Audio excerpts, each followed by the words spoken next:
New Thought Media Network. We are a global broadcast network of positive music, media, and entertainment, inspiring humanity's evolution along the journey of enlightenment and creating a world of love, peace, empowerment, and prosperity for all. New Thought Media Network. Positively inspiring.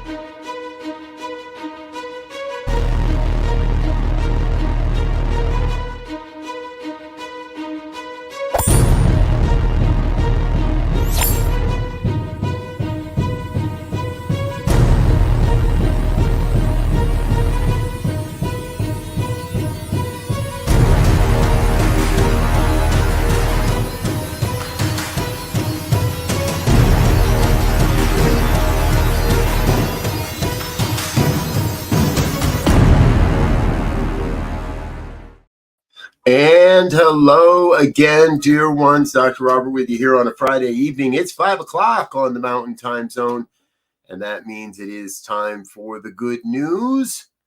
That opportunity I take each week to share some of the good news stories I've been able to find from around the internet or have found their way to me. Always a fun time. Please do like, share, subscribe. Let your friends and family know what we're doing here. Invite your friends to check out what's happening here on the good news as well. All right, first up tonight, it would appear that America's pretty divided.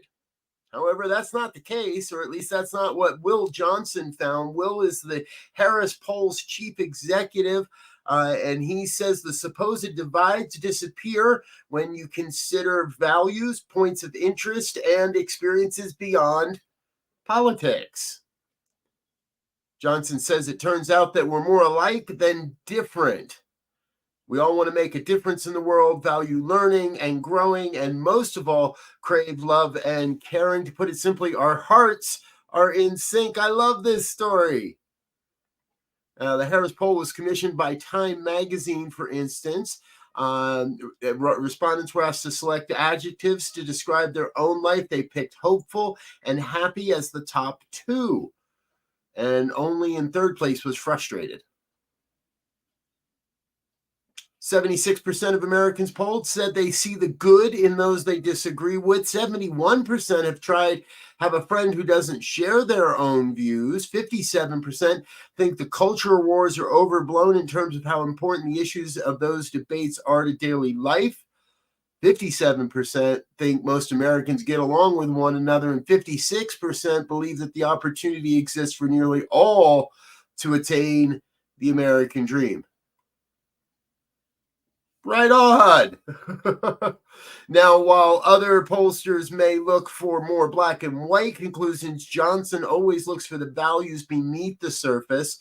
He said, quote, the idea that people can be put in a political box, which will then reflect the mood of the country, is outdated. He continues by saying, our goal is to find the nuances in U.S. public opinion, since so much of our world is gray. One final word from Johnson on the truth about a so-called divided America.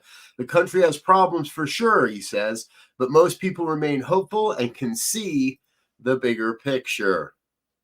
Right on, Mr. Johnson. Love, love, love, love this type of story, folks. We're here proving that we are creating a world that works better for all. I'm going to hold on to this study, share this with a whole bunch of friends. I invite you to do the same. And hey, feel free to chime along and chat along as we go. If you have a good news story you'd like us to cover here on the Good News, you're welcome to let us know about it at goodnews@ntmedia.org. Next up, I want to look at a really cool project. Turns out that a coal billionaire has mended his ways and is building a 30 gigawatt solar farm bigger than the national grid of Switzerland. It sprawls out across an area of lifeless desert 5 times the size of Paris, costing $20 billion to make this all happen. Going to generate enough power to illuminate 16 million Indian homes. This one renewable farm is going to be estimated to provide 9% of the entire Indian renewable portfolio by 2027, and it's only a few years away from completion. The region is so large that it is unencumbered. There's no wildlife, there's no vegetation, there's no habitation. An executive behind the power company said there's no better alternative use for the land. Nephew to India's second richest man, Adonis, is the executive director of Adani Green Energy Limited, a subsidiary of the Adani Group, which is India's largest coal-powered owner-investor. Family that's made its money on coal is investing and has a net worth of over $100 billion, is directly investing in a solar power plant. What an amazing, I love this story too. Oh my gosh, golly gee. You know, folks, here at New Thought Media Network, so the New Thought Media Network, we get most of our good news stories from the goodnewsnetwork.org. I invite you to check them out, learn more about what they're doing, give them some of the love and attention they deserve for doing such a great job curating so many good news stories. And to continue our good news stories tonight, we're going to stay in Dubai. A Dubai-based company, Luta Biofuels, is producing biodiesel from used cooking oil, bringing sustainable transportation options to a major oil-producing country. I first heard of biofuel, probably more than almost 2 decades ago. In Salt Lake City, we learned about it, and we actually had someone harvesting our used cooking oil at a restaurant to do early testing on biofuels. Overall, this company claims that the result is their fuel is less expensive, is renewable and clean. The United Arab Emirates is all happening in the UAB. Their company boasts having their own fuel outlets across the city of Dubai, delivering 60 million liters annually. They pay for used cooking oil collected, that gives them an incentive to providers like restaurants, bakeries, and food chains to provide the oil to them. The company said it converted the waste oil into 770 tons of biofuel just last year alone. Their website reports that used cooking oil has the highest carbon saving ratio amongst all the available biodiesel feedstock, and calculates their product has caused a reduction of 500 million tons of CO2 into the atmosphere already. You know, it is going to take a village to make sure that we get all of what we have to do to clean up the atmosphere, to ensure that we are doing the right thing for planet Earth, and this seems like a really, really good one. Congratulations, folks. All right, next up, a woman is given a 3D printed windpipe in a world's first. Biotech companies established a stunning milestone for prosthetics as they became the first and only company in the world to produce a bio 3D printed windpipe, and it has been successfully transplanted into a human being. Nasal stem cells and cartilage cells were obtained from another patient who underwent other procedures. They were replicated and combined with a polycaprolactone. Let's try saying that one 5 times fast. And that's for structural support. And then also a special ink from living cells to make the windpipe or trachea. The transplant procedure was performed at St. Mary's Hospital in Seoul on a woman in her 50s who lost part of her own trachea during thyroid removal surgery.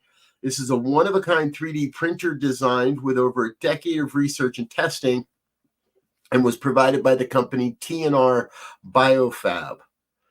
The hospital and TNR both hope that the artificial trachea will allow the woman to live a relatively normal life until its expiration date 5 years from now.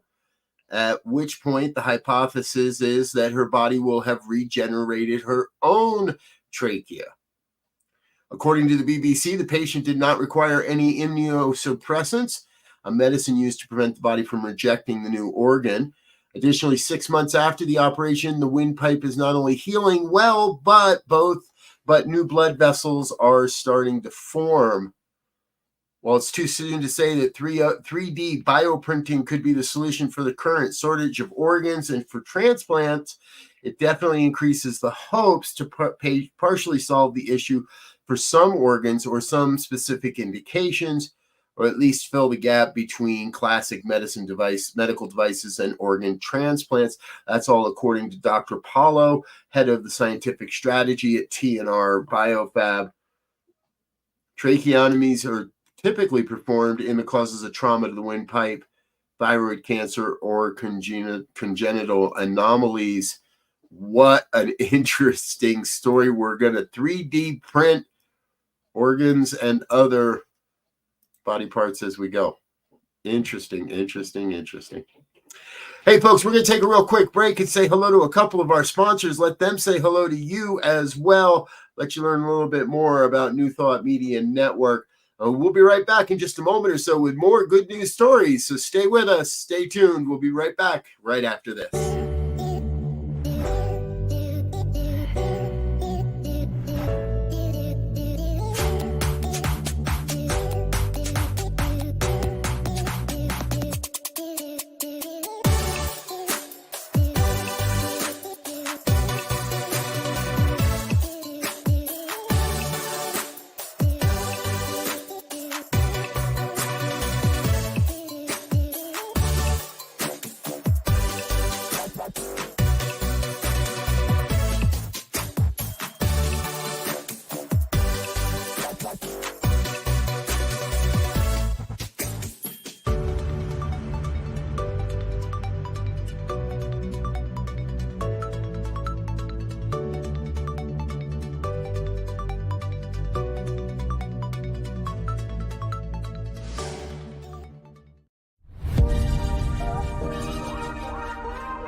And we're back with more of the good news here on the New Thought Media Network. Thanks for joining me on a Friday evening as we share more of the good news stories we found across the internet. I love this story because I love solar power, and a community in France is doing something really cool that actually takes care of two concerns with one solution. The town of Saint Joachim, is located near the Briere Marsh. It's a peat bog that becomes easily flooded with water. The local graveyard actually sits 10 feet above sea level, and standing water has become a major problem for the community. Now, solar panels, see-through ones as a matter of fact, were proposed for the otherwise basic overhead covering, with each resident receiving a letter explaining the proposal and asking them for their opinion on the idea.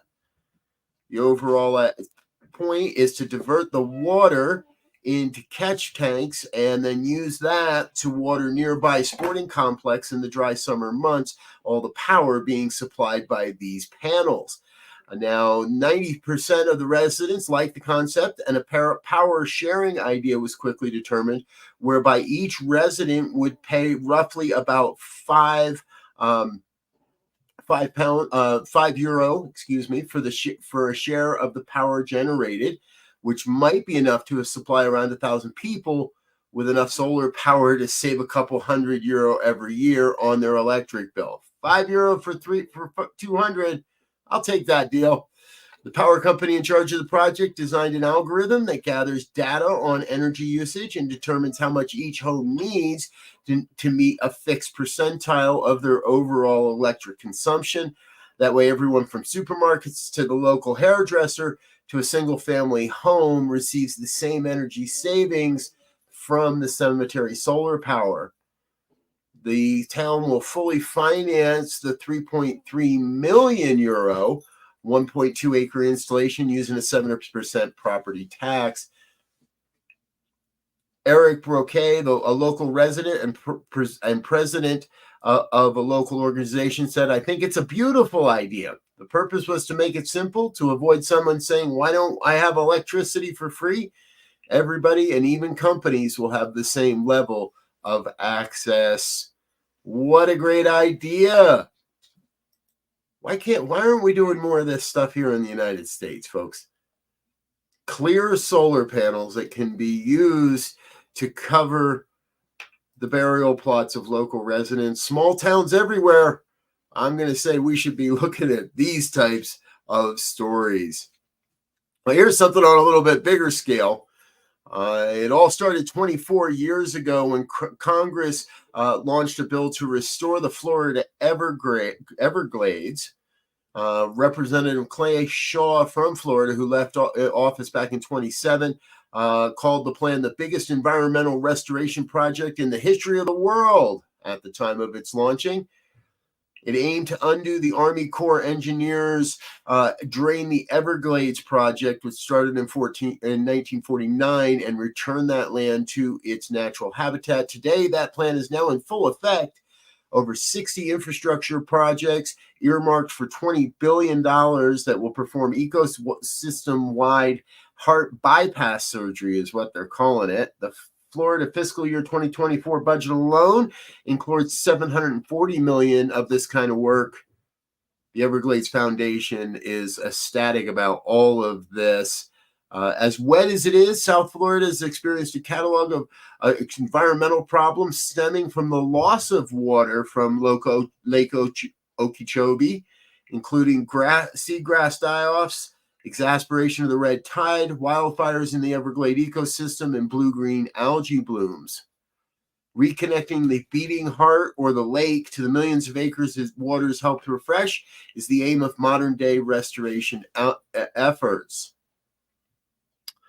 The construction was paid for up front by the state, with polluters footing the financing in the form of a pollution tax, levied particularly hard on the large sugar plantations that take advantage of the lower water levels. Good work in Florida.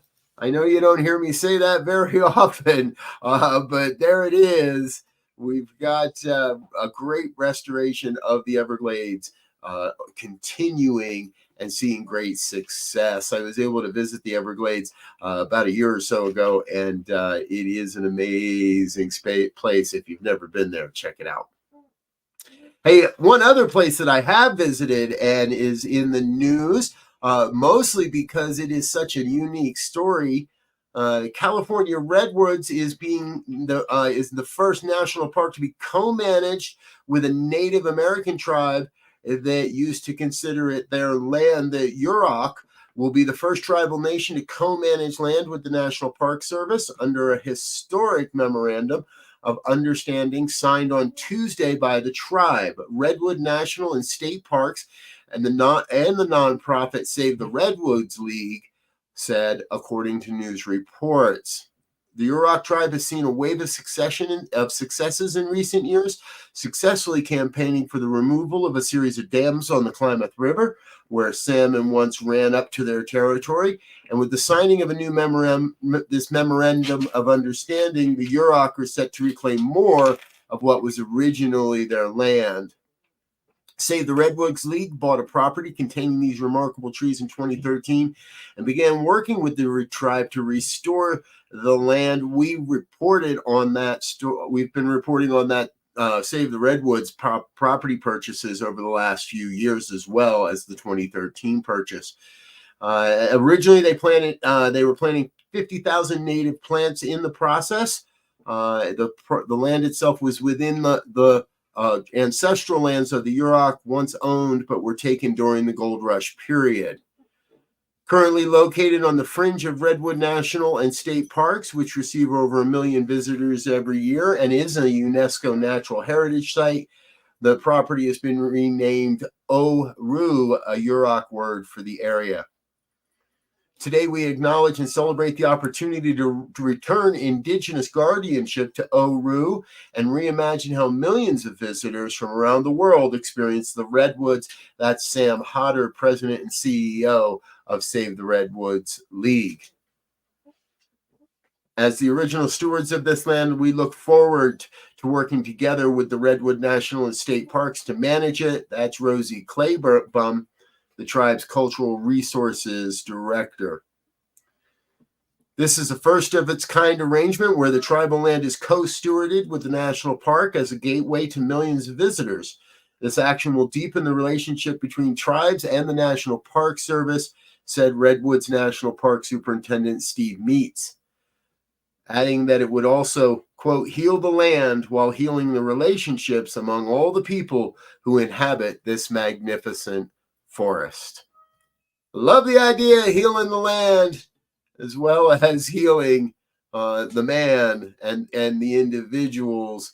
What a great story. We're healing in all kinds of ways here, and I love it. All right, we're going to take another real quick break, say hello to a couple more ideas, and let me take a quick breath and a quick sip of water. We're going to be back, though, because we've got more upcoming good news stories, including this week's Hero of the Week. So stay tuned.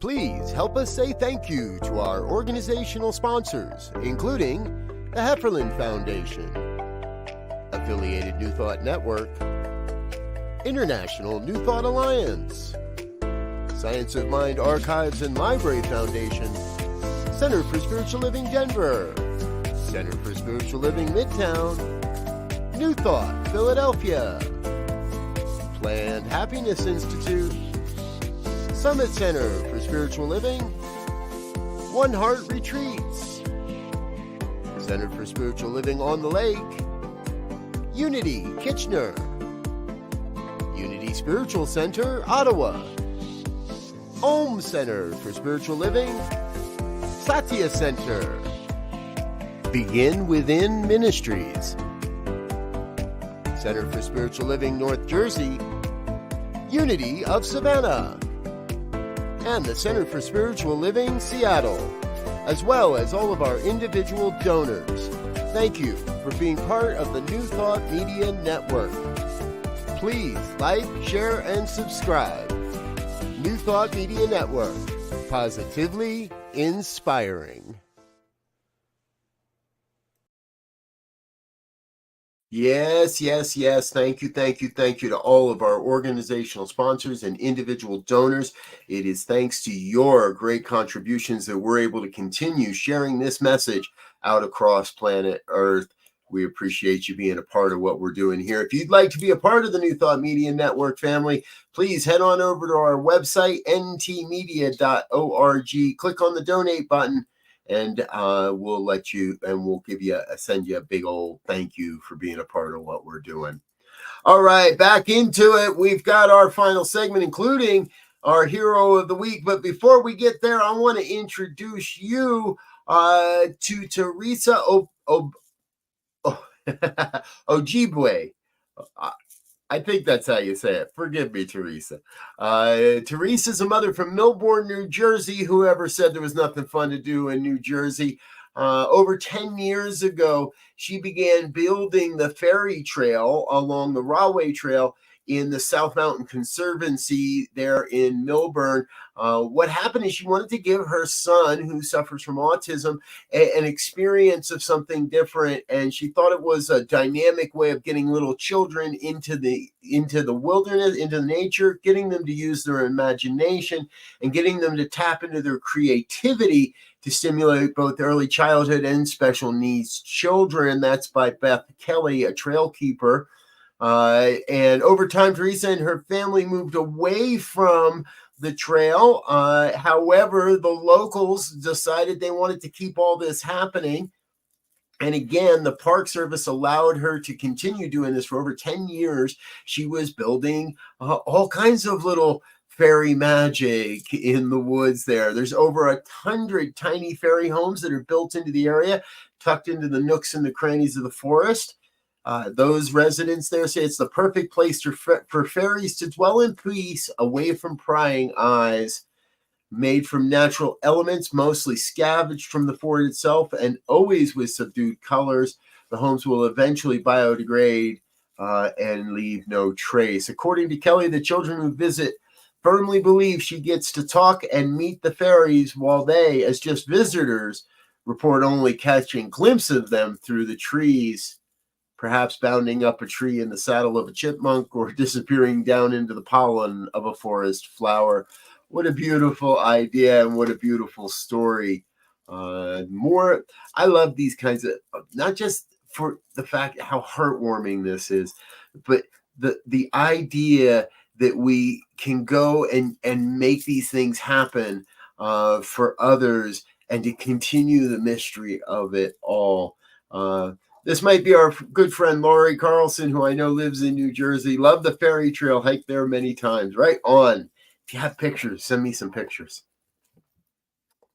Next up, this one I really like as well, because, I've always liked Jon Stewart, and was very happy to see Jon Stewart's return to The Daily Show recently. When that happened, he also then, just a couple weeks later, announced that his beloved three-legged creature, Dipper, had died at the age of 12 years old. He and his family had adopted Dipper from a no-kill Manhattan-based animal haven shelter. And, well, you know how the story goes. People started donating. Currently, they're at over $60,000, and donations are still coming in. That's according to the executive director, Tiffany Lacey. Stewart implored his audience to adopt animals. It's good news for the cats and kittens, and cat adoptions are way up, Tracy said, after Stewart's urging to adopt, volunteer, and donate. Always adopt, don't shop. What a great idea. Hey, here's one more, and we've got kind of a runner-up for the hero of the week this week. 2 Russian schoolboys working as cloakroom attendants during the recent terror attacks at Moscow's Crocus City Hall are being hailed as heroes for assisting in the rescue of hundreds of fleeing concertgoers. Islam Kazalov, 15, and Artemy Dunsky, 14, were awarded medals for bravery in a ceremony by Russia's Commissioner for Children's Rights. They are both immigrants from the Central Asian nation of Kyrgyzstan. And they told reporters they thought some workers were doing noisy repair works in the hall, but realized something was wrong when people came running. They helped lead the fleeing attendees away from dead-end hallways and locked maintenance doors and out through the exits. He said, "I understand that if I didn't react, many people, including me, would lose their lives. I believe the attack is believed to have been it is believed the attack was perpetrated by 4 men from Kyrgyzstan." 2 very similar sounding names, but different countries. Congratulations, boys. Good work. And now, folks, that time you're always waiting for.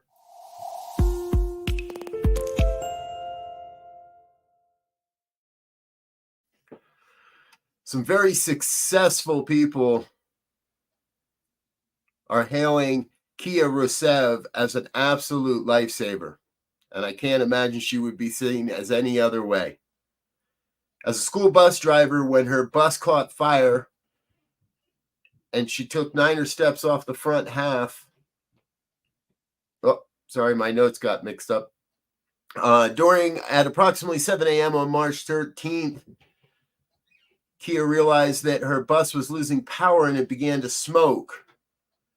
Pulling over, one of the children alerted Rusev that a fire had started under the bus. She said, as soon as I saw the bus smoking, my instinct was to get them off the bus. She was able to turn off the bus and started to get children off. As she and the children were only yards away from exiting the bus, it exploded. All I heard was boom, boom, boom. Like I was like, oh my God, the bus just blew up. Yes, Kia. The statement released by the school district called her efforts and poise under pressure nothing short of heroic. It's a poignant reminder of the crucial role bus drivers play in our lives, often going unnoticed until a moment of crisis thrusts them into the spotlight. That was from the statement by the local school district. Thank you, Kim, for doing what you do, for paying attention, and for being our hero of the week. Folks, that's all we've got time for. I've actually run just a little over, so I want to thank you for being with us here tonight on the New Thought Media Network and checking out some of the good news. Please like, share, and subscribe. Let your friends and family know what we're doing. I'll be back again next Friday with more, and in just a half an hour, stay tuned. It's Reverend Michael Mangus with our weekly fireside chat. Friday night fireside chats are always a great time. Check that out, coming up in just a half an hour. And of course, you're able to watch all of our programming on our YouTube channel. Just search out New Thought Media Network on YouTube and check out our archives. All of our programs that have their own playlist. You can dig in and binge any program or just watch what happened today. Again, I'm Reverend Robert. I love you. I appreciate you, and I wish you peace and blessings. Until next time, make it a great weekend.